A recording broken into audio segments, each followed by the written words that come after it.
Alright guys, we're gonna do the thermostat on Dodge Dart 2.5 multi-air. There is a 2.0, excuse me, it is 2.0 multi-air. This engine is used by like Fiat 500, Dodge, some kind of Chrysler 200s. So anyway, the thermostat comes with the housing. It's right there. We already replaced it. So the thing is, it comes with all that kind of clamp.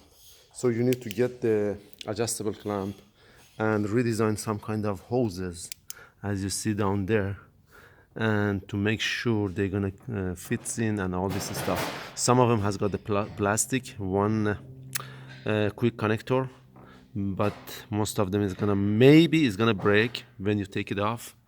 And then you're gonna use the regular clamp on it, and that's it. This thermostat housing comes with aluminum. So the old one has got the plastic on it. That was like plastic made. This one is aluminum.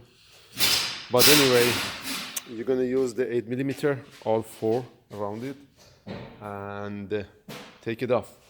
But take the engine cover. The engine cover, it's a part of the air duct, goes to the throttle body.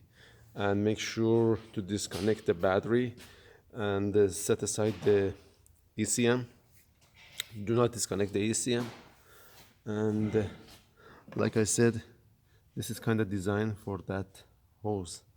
You might need to change the design, the clip, and when you put it back together, just make sure there is no leak and all this stuff. The reason that we are changing it because of the code P0128, the thermostat malfunction. Sometimes maybe you have the thermostat stuck open or stuck closed. If it's stuck open, you might not have a good heater. That's the simplest way to find out if the thermostat is stuck open, and the temperature gauge is gonna stay way below the middle. But if it's stuck closed, then you're gonna have overheating issue and all this stuff. I don't see any other point that I need to mention it.